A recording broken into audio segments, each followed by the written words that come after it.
আসসালামু আলাইকুম। সংবাদে আপনাদের সবাইকে স্বাগতম জানাচ্ছি আমি নুসরাত। শুরুতেই সংবাদ শিরোনাম। যুক্তরাষ্ট্রের বাধা উপেক্ষা করে কি পশ্চিম তীর দখল করতে পারবে ইসরায়েল? এদিকে ইসরায়েলকে যুদ্ধবিরতি মানতে চাপ দিতে হবে এরদোগান। আরও থাকছে পশ্চিম তীর দখলের বিল স্থগিতের নির্দেশ নেতানিয়াহুর। শুনছিলেন সংবাদ শিরোনাম। এখন বিস্তারিত। তার আগে ছোট্ট একটি আবেদন।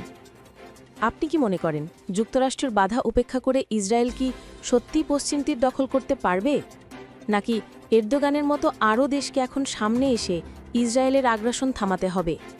নিচে কমেন্টে লিখে জানান আপনার মতামত। আপনার প্রতিটা মতই আজ বিশ্ব বিবেকের কণ্ঠস্বর হতে পারে। আর হ্যাঁ, যদি চান প্রতিদিন এমন বিশ্লেষণধর্মী ও নির্ভরযোগ্য আন্তর্জাতিক খবর পেতে, তাহলে এখনই সাবস্ক্রাইব বাটনে ক্লিক করুন। পাশে থাকা বেল আইকনটিও অন করে রাখুন, কারণ সত্যটা জানতে হবে এবং জানাতে হবে। আপনার একটি শেয়ার বা কমেন্ট হয়তো পৌঁছে দিতে পারে এই অন্যায়ের বিরুদ্ধে প্রতিবাদের বার্তা। চলুন বেশি কথা না বাড়িয়ে বিস্তারিত জেনে নিই। যুক্তরাষ্ট্রের বাধা উপেক্ষা করে কি পশ্চিম তীর দখল করতে পারবে ইসরায়েল?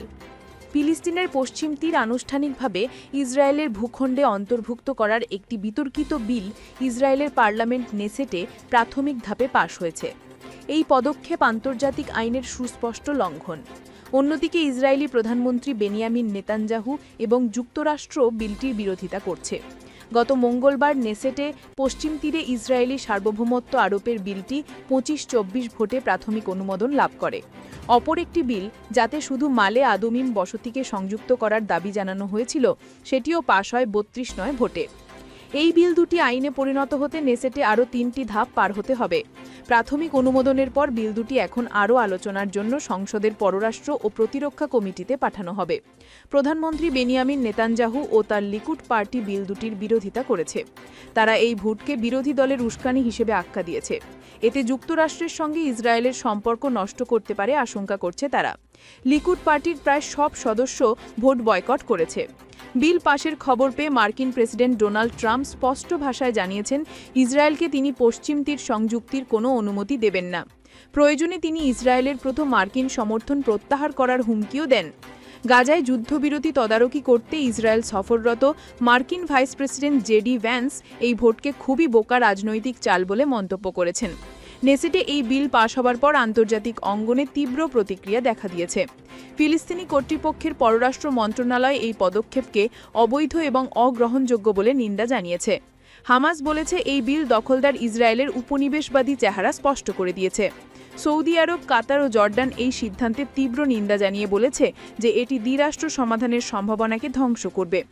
যদিও বিলটি প্রাথমিক ধাপে পাশ হয়েছে, কিন্তু প্রধানমন্ত্রী নেতানজাহু ও যুক্তরাষ্ট্রের প্রশাসনের কঠোর আপত্তির কারণে এটি সহজে আইনে পরিণত হবে না বলেই বিশ্লেষকদের ধারণা। যদি এটি শেষ পর্যন্ত আইনে পরিণত হয়, তবে তা ফিলিস্তিন ইসরায়েল দ্বিরাষ্ট্র সমাধানের সম্ভাবনাকে কার্যত শেষ করে দেবে। ফলে মধ্যপ্রাচ্যে আরও অস্বস্তি আরও বাড়বে। বিশ্বজুড়ে তোলপাড়, ইসরায়েলকে এখনই থামাতে হবে। এরদোয়ানের বিস্ফোরক হুঁশিয়ারি, যুদ্ধবিরতি না মানলে বন্ধ হতে পারে অস্ত্র বিক্রি। তুরস্কের প্রেসিডেন্ট রিসেপ তয়েব এরদোয়ান ফের বিশ্ব রাজনীতিতে ভূমিকম্প তুলেছেন। সরাসরি বার্তা দিয়েছেন, ইসরায়েলকে এখনই থামাতে হবে, নতুবা ভয়াবহ পরিণতি অপেক্ষা করছে। এরদোয়ানের দাবি, যুক্তরাষ্ট্রসহ বিশ্বের প্রভাবশালী দেশগুলো যদি ইসরায়েলের ওপর চাপ না দেয়, তবে গাজার আগুন আর কখনো নিভবে না। তিনি স্পষ্ট জানিয়ে দিয়েছেন, কূটনীতির ভাষা এখন আর যথেষ্ট নয়। যদি ইসরায়েল যুদ্ধবিরতি না মানে, তবে অস্ত্র বিক্রি এবং অর্থনৈতিক নিষেধাজ্ঞা আরোপ করতে হবে বিশ্ব সম্প্রদায়কে। এরদোয়ানের কণ্ঠে গর্জে উঠেছে মানবতার দাবি। যুদ্ধবিরতি শুধু কাগজে নয়, বাস্তবেও হতে হবে। গত মাসে ওয়াশিংটনে ট্রাম্পের সঙ্গে বৈঠকের পর থেকেই এরদোয়ান আরও কঠোর অবস্থান নিয়েছেন। এখন তিনি নিজেই গাজায় শান্তি প্রতিষ্ঠার মধ্যস্থতাকারী। তার দাবি, হামাস ইতোমধ্যে যুদ্ধবিরতি মানছে, কিন্তু ইসরায়েল প্রতিনিয়ত চুক্তি ভঙ্গ করছে। তুরস্ক ঘোষণা দিয়েছে, আন্তর্জাতিক টাস্ক ফোর্সে যোগ দিতে প্রস্তুত তারা। প্রয়োজনে তুর্কি সেনারাও নামবে মাঠে। গাজা পুনর্গঠনে সহায়তা করবে পূর্ণ শক্তিতে। একই সঙ্গে উপসাগরীয় দেশগুলোকেও আহ্বান জানিয়েছেন তিনি। গাজার পুনর্গঠন একা কোনো দেশের পক্ষে সম্ভব নয়, সবাইকে এগিয়ে আসতে হবে। কিন্তু ইসরায়েলি প্রধানমন্ত্রী বেঞ্জামিন নেতানিয়াহু এরদোয়ানের প্রস্তাবকে অগ্রহণযোগ্য বলে উড়িয়ে দিয়েছেন। তিনি স্পষ্ট করেছেন, গাজায় তুর্কি সেনার উপস্থিতি ইসরায়েলের নিরাপত্তার জন্য বিপজ্জনক হবে। প্রতিক্রিয়ায় এরদোয়ান আরও তীব্রস্বরে বলেন, গাজা কারও ব্যক্তিগত সম্পত্তি নয়, শান্তি প্রতিষ্ঠায় তুরস্ক অংশ নেবে, এটা আমাদের মানবিক দায়িত্ব। ইসরায়েল তুরস্ক সম্পর্ক এখন ইতিহাসের সবচেয়ে টানাটান অবস্থায়। আঙ্কারার অভিযোগ, ইসরায়েল গাজায় গণহত্যা চালাচ্ছে, যা তেল আবিব সম্পূর্ণ অস্বীকার করছে। এখন প্রশ্ন একটাই, বিশ্ব কি এরদোয়ানের এই ভয়াবহ হুঁশিয়ারি শুনবে, নাকি গাজার আকাশে আবারও জ্বলে উঠবে আগুনের লেলিহান শিখা? নিচে আপনার মতামত জানাতে ভুলবেন না। আপনার এক কমেন্টেই ছড়িয়ে পড়তে পারে সত্যির আওয়াজ। সাবস্ক্রাইব করুন এখনই, কারণ যুদ্ধ আর শান্তির এই নাটকীয় অধ্যায়ের পরবর্তী আপডেট সবার আগে আপনিই পাবেন। পশ্চিম তীর দখল স্থগিত, যুক্তরাষ্ট্রের ভয়ানক হুঁশিয়ারিতে পিছু হটলেন নেতানিয়াহু। কি ঘটছে ইসরায়েল ফিলিস্তিনে? বিশ্বজুড়ে তোলপাড় সৃষ্টি করেছে ইসরায়েলের সাম্প্রতিক সিদ্ধান্ত। ফিলিস্তিনের পশ্চিম তীর দখল সংক্রান্ত বিল স্থগিতের নির্দেশ দিয়েছেন প্রধানমন্ত্রী বেঞ্জামিন নেতানিয়াহু। এই সিদ্ধান্ত আসে যুক্তরাষ্ট্রের কঠোর হুঁশিয়ারির পরপরই।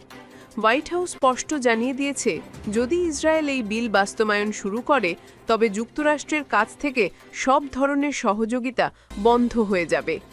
ইসরায়েলের রাজনীতিতে ব্যাপক আলোড়ন তোলে এই বিলটি। গত বুধবার দেশটির পার্লামেন্ট নেসেটে উত্থাপন করা হয় জুডিয়া ও সামারিয়া অর্থাৎ পশ্চিম তীর ইসরায়েলি ভূখণ্ড হিসেবে স্বীকৃতি দেওয়ার বিল। অবিশ্বাস্য হলেও সত্য, 120 আসনের পার্লামেন্টে পক্ষে ভোট পড়ে মাত্র 25টি, বিপক্ষে 24টি, আর 71 জন সদস্য ভোট দেওয়া থেকে বিরত থাকেন।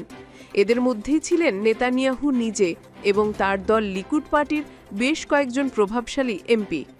লিকুড পার্টির এমপি ওফির কাজ ইসরায়েলি দৈনিক ইয়েদিওথ আহরনোতকে দেওয়া সাক্ষাৎকারে জানিয়েছেন, প্রধানমন্ত্রী নির্দেশ দিয়েছেন পরবর্তী আদেশ না আসা পর্যন্ত এই বিলের কার্যক্রম সম্পূর্ণ স্থগিত থাকবে।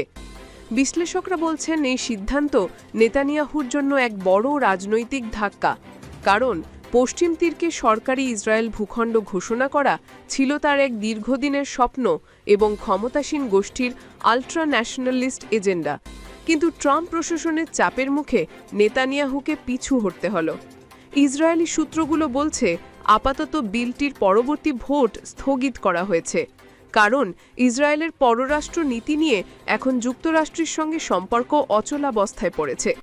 ওয়াশিংটন স্পষ্ট জানিয়েছে, ফিলিস্তিনের ভূখণ্ড দখলের যে কোনো পদক্ষেপ মধ্যপ্রাচ্যে ভয়াবহ সংঘাত ডেকে আনতে পারে।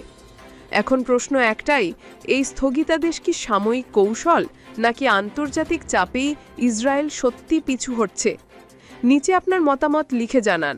পশ্চিম তীর নিয়ে ইসরায়েলের এই পিছু হটা কি শান্তির ইঙ্গিত, নাকি আসন্ন ঝড়ের আগাম সিগন্যাল?